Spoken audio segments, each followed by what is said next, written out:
Hi, I'm Remmy, multi-time doubles gold medalist and 2017 world champion here with a guide on Brawlhalla doubles.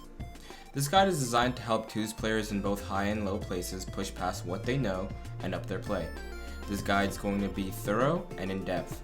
If you're bad, become good. If you're good, become great. And if you're great, become king.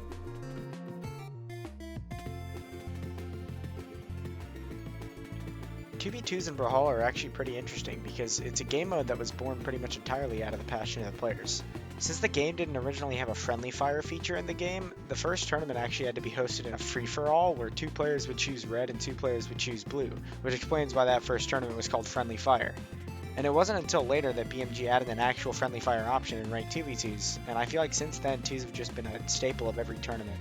And unlike doubles in other games, 2s are just as valued and hyped up as 1s in Brawlhalla, and I think some players would even argue that they're a better representation of your skill as a player and your overall game sense. Doubles has always been a thing in a sense. While it didn't really get its own rank queue till a bit later, it's always held a special place in people's hearts and gameplay. Doubles has been side by side with singles throughout all time in Brawlhalla. Every online event and every LAN has its own doubles tournament. Brawlhalla has grown with the game mode ever existing. Through personalized balancing and continued support, doubles has made its place right next to singles in the game, and no one could imagine Brawlhalla without both game modes.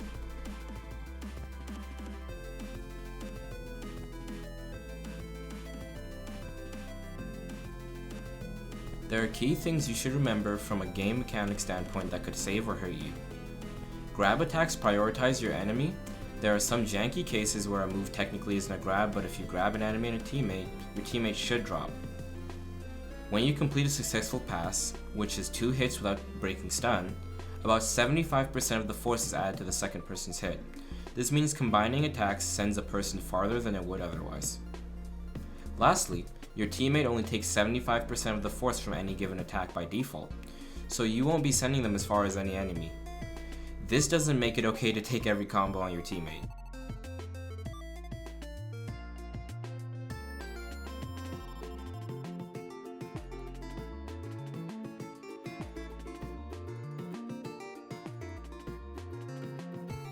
Before we continue, let's talk about an important factor in your decision-making process, the game state. What checking the game state looks like isn't very complicated, and being able to see this really fast will help you decide what you want to do next and what's important. The game state is based around remaining stocks, remaining HPs, characters positioning, and stage control. Noticing your game state is the first step to deciding on a win condition. Alright, let's look here. So, let's see how fast you really want to look at this. Boomy's respawning, and he just came off of his second stock, meaning that we're actually a stock down. Simba being only in the yellow is only damaging to us, and Santi being in the red means I can somewhat even up these stocks pretty fast if I don't lose my own stock. Now, looking at all of this should be done really fast, like almost instantly. You just look up and you read all of these HPs and you look at where everyone is and you go, okay, I need to kill Santi and then I need to even up this damage on Simba, and Boomy should be looking at it himself and deciding that his game plan is to build damage while staying alive. Pretty simple, right? But it gets a lot more complicated when you have to look at it really fast and without much time. Let's take a look at another one, this time in tournament. So, me and Faison both just lost our second stocks. He just lost his second stock and I just lost my first. I'm just going to take a quick look up to the top. I see Cake is more damage than Addy, and Addy is playing a very high defense character on a somewhat big map, and Faison has nothing to do but play safe. So I designed the rest of my game plan around what I see up here, where we are on the map, and I let Faison know. I tell him just play safe, let me do my thing, and focus all our efforts on getting rid of Cake's 2 stocks before Faison loses his. We end up doing that, and we end up winning the game.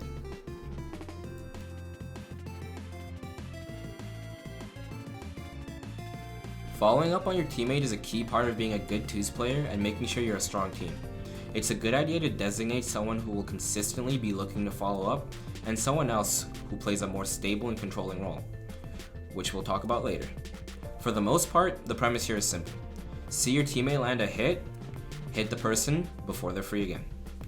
You should be trying, depending on the game state and damage, to hit your opponent back to your teammate, who should be trying to land another hit before dissolving back into your own plays. If they're damaged enough, just kill them.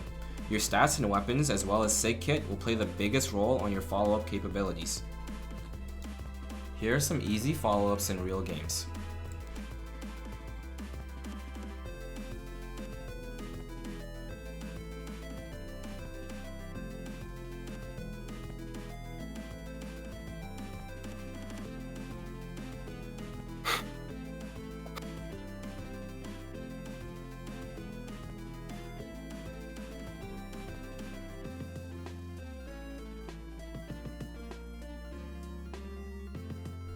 Roles are only really relevant when you get super good, and I mean like quite literally playing for top 3, with a stable teammate. The goal of roles is to avoid chaos while letting players play to their strengths. I've basically always played to carry with most of my teammates unless they're popping off, and have almost always played a supportive role when I played with Boomy. Someone like Phazon plays a mainly supportive role while letting someone like me or Cody carry, but it's important to switch when needed if someone's having a bad game. There are times I've blinked and Phazon takes over a game, and it's important to be able to adapt to that and let him do his thing. If you play fast characters with speedy trade weapons, you're probably playing a supportive role. Following up as well as guarding and interrupting hits on your teammate is your goal. You also want to keep the enemy at bay. Hopefully your teammate is doing well, and the entire time you're enabling him. If you aren't playing support, you usually have hard hitting weapons or selfish weapons like gauntlets or bow, where you want to go for long follow-ups or commit to your word. This is fine, just make sure you still get quick and easy follow-ups and aren't hitting your teammate. He's there watching your back and making sure you aren't interrupted. You'll probably do a brunt of the damage, but you really aren't working alone. Your goal is to keep the damage up and keep the control of the map.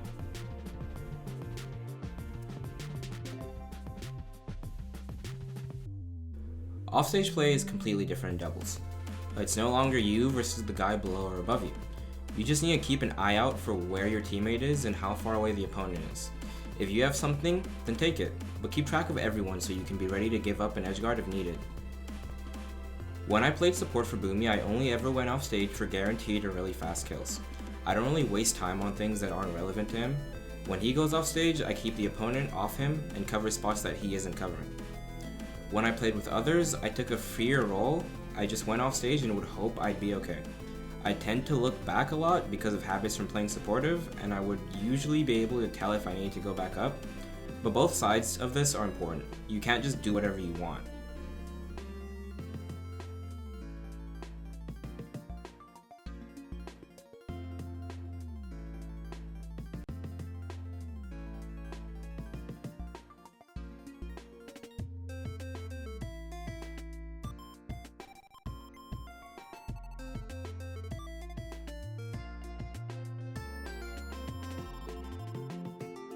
Second part of offstage is saving and blocking a save. You can usually tell if you're in a situation to save your teammate. Watch out for the chance for your opponent to block the save. Saving is either done by getting hit upwards by your teammate, usually the recovery does the job, but some weapons have unorthodox recoveries, and you're better off using an air. Or by letting your teammate hit you, giving them a chase dodge to the stage. Simpler, but a lot less force. Some tips for saves. Save your teammate before they use their recovery and dodge if possible.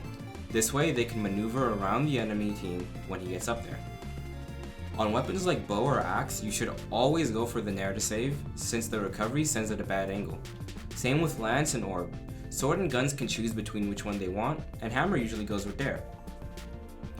Memorize the force and angle moves in order to time your interrupts better. Since force stacks, you can catch people after they get hit by their teammate for an even stronger blow off stage.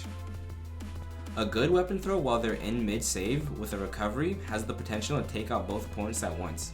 If you spot something like this, it could win you the game.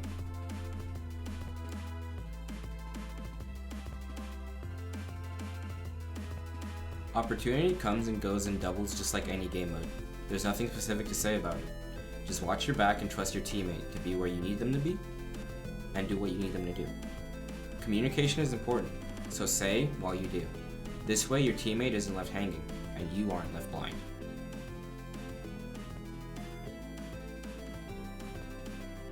Stage control exists in 2s, just like 1s. Of course it's different since there's 2 more people on said stage to worry about. Stage control allows you to easily spot opportunities and keep control of the game for yourselves. With proper stage control, you'll find yourself easily able to choke a game out or rush your opponents down. Everything's your choice really. Big weapons do a really good job at this since they naturally have high force and large hitboxes. It's hard to keep stage control when you're too damaged and getting sent far each hit. When you feel it's too much, and if you aren't too far behind, just take your own stock. With stage control, you can keep teammates separated and set up easy combos, creating sandwich situations or continuously sending opponents away till they just don't come back. Even though this map's not legal anymore, here's another example of stage control.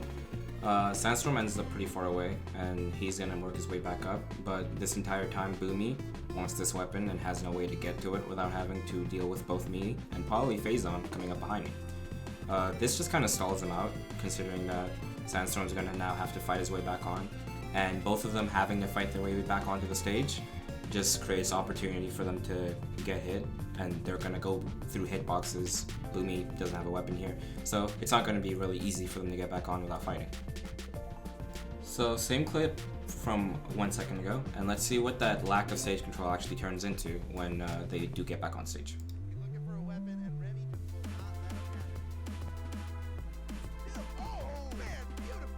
So yeah, they do make it back on, they're caught with no weapons. It's kind of clear where he wants to go to get that weapon. They get black holed for a ton of damage and both end up in orange. Not really a thing you want to happen to you. So right here, we have a scene from Low Tier City 7. And in the scene, Sandstorm just got hit off stage pretty far. And Boomy, without a weapon, wasn't able to get any leverage on the stage at all, contested by Phazon. What you're gonna see next is Boomy unable to go help Sandstorm at all, and the pressure from Phazon and me ending up killing Sandstorm. And this is just what stage control really does. It stops people from doing what they want to do without having to get through you first.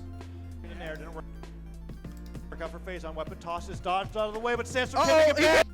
Boomy finally gets the weapon, and by the time he's gotten anywhere near the edge, Sandstorm has died. Make it back! He had to dodge.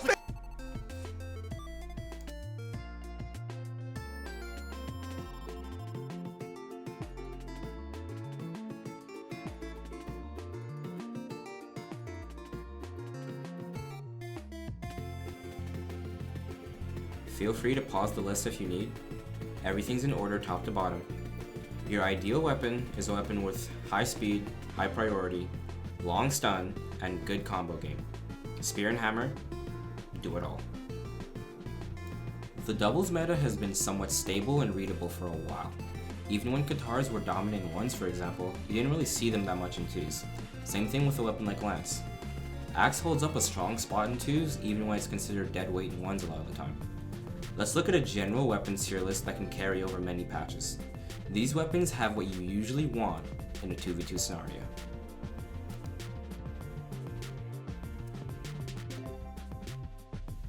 Twos comps matter. You don't want to run double Atori and end up on chip or something, unable to kill your opponent until 200 damage. I mean, if you're fine with that, go for it, but it doesn't sound very favorable to me. When picking up a comp, you're looking for the following: a good weapon set, easy and fast combos plus 0 to deaths, and strong signature sets.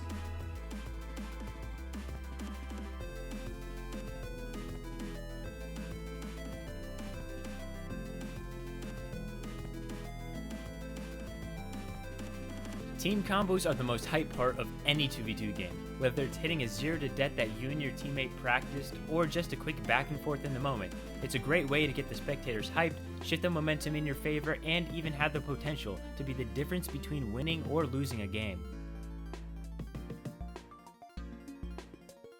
Combos are a core part of winning 2v2 games, and just to explain how core they are, plans with some of my teammates have literally been to just hit people back and forth till about top 8. And this for the most part works. Some combos are practiced and some are on the spot. Combos can be broken down into 3 categories. Quick passes, which are just 1 or 2 hits back and forth.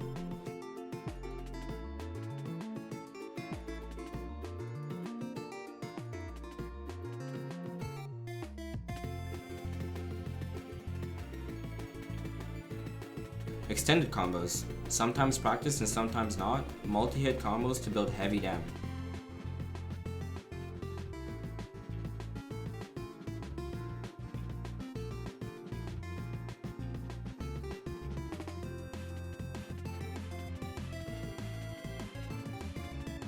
And 0 to death. Combos designed to take a stock from start to finish with no room for escape.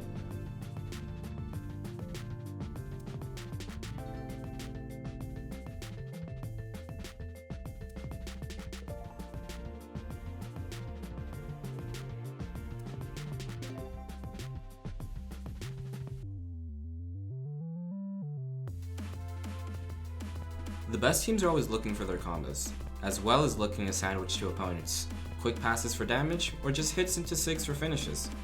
If you aren't playing for combos and passes, chances are you're just sitting there doing 2 1v1s.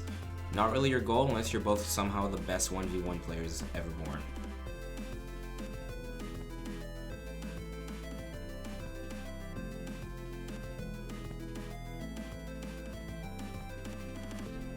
I've gone through, I think, 2 long-term teammates, and I kind of moved around a lot in 2020.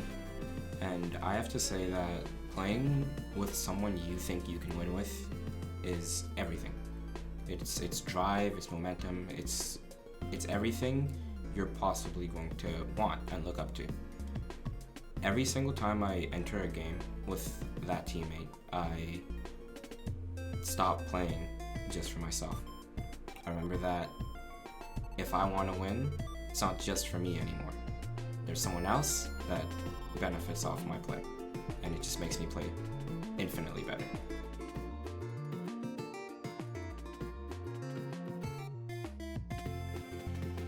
You aren't playing alone. If there's a lot of times you don't take something because you think your teammate isn't ready or isn't going to be there, why even play with that teammate? And everyone does this. Everyone has that moment where they think it's them that has to win the game, and they don't let their teammates do what they need to do. But that shouldn't be the case. You need to trust your teammate and follow the plan you set out for yourselves. Don't take every combo alone. Don't go for what's the most solo damage. Be there for setup and converge on each other.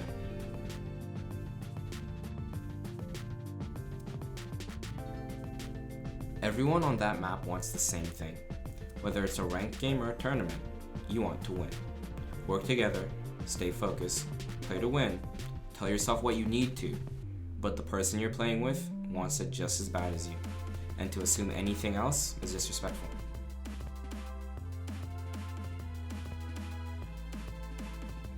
I'd rather mess up as a team than alone. If you guys are gonna suck, at least do it together. Being on the same page is important if you're gonna win your matches. Being in agreement allows for concise plays and teamwork. Don't branch out on your own and mess up your teammate. 2v2 is about working with the teammate, while also maintaining your own ground to work towards a common goal of winning the match. I like 2s more than 1s because when you put in the work with your partner, you both put in the work to get accomplishments you want, and you build up yourselves as a team to keep performing the way you do. And if you are able to do that as a team, then your achievements will show it.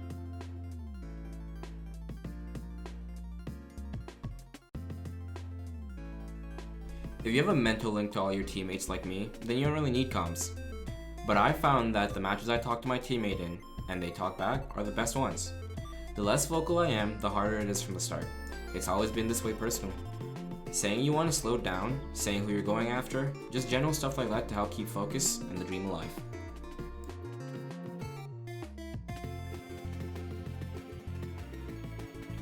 People have off days. If every day is an off day, maybe you get a new teammate. But if some matches they're just playing poorly, it's important to saddle up and get ready to play for the both of you. I remember times I've just ran around the map and let my teammate do 700 damage, and I remember times I've completely ignored my teammate, telling them to stay alive, and I've dropped 800 damage by myself. It happens. Don't think much of it. Everyone wants the same thing: to play and to win.